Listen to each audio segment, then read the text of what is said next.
தேவையை உணராமல் போராட முடியாது, போராட தெரியாமல் நீ வாழ முடியாது. 75 ஆண்டுகால சுதந்திர இந்தியாவில் இன்றளவும் வீதியில் இறங்கி அடிப்படை தேவைகளுக்காக போராடி கொண்டு இருக்கிறோம் என்றால் இது மிகப்பெரிய வெட்கக்கேடான ஒரு விஷயம்தான். புதுச்சேரியில் பாஜக கூட்டணி அரசு வந்துவிட்டால் பாலாறும் தேனாரும் ஓடும். புதுச்சேரி மிருமிருக்கும். புதுச்சேரி மிகப்பெரிய வளர்ச்சி பெற்ற மாநிலமாக மாறிவிடும்.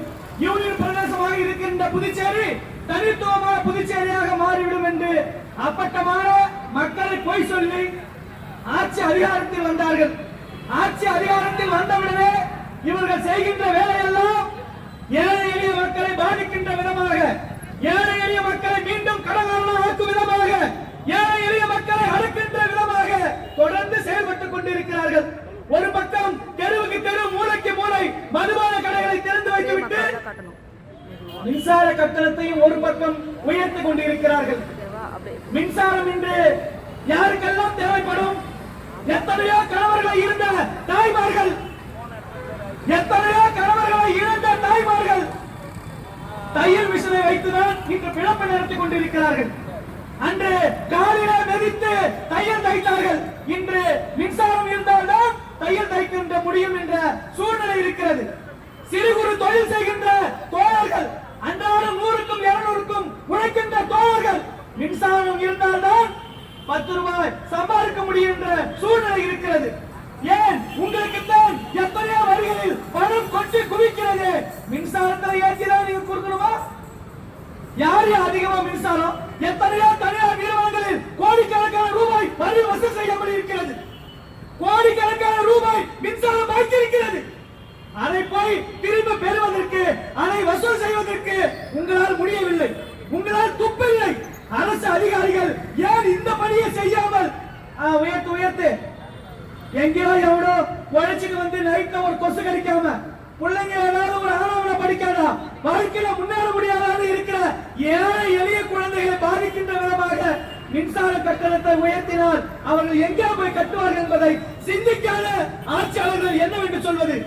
இது வெறும் வேடிக்கையான கதை அல்ல.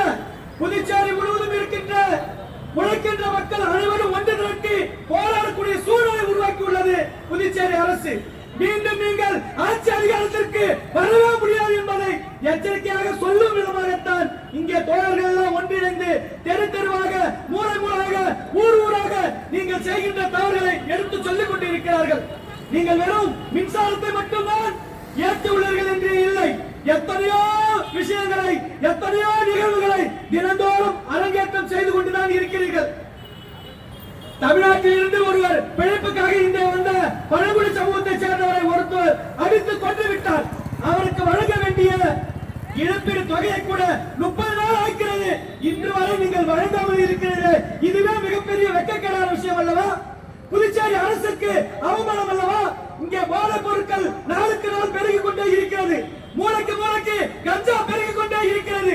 இதை கட்டுப்படுத்த முடியாத துப்பில்லாத அரசு ஏழை எளிய மக்கள் பயன்படுத்துகின்ற மின்சார வரியை உயர்த்தி அப்படி என்னதான் செய்ய போறீங்கன்னு தெரியல. உடனடியாக புதுச்சேரி அரசு அறிவித்த மின் கட்டணத்தை திரும்ப பெற வேண்டும். இல்லை என்றால் இந்த போராட்டம் மிகப்பெரிய போராட்டமாக வளரும்.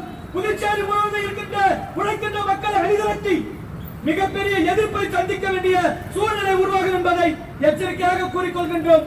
எனக்கு வாய்ப்பளித்தமைக்கு நன்றி தோழர்களே.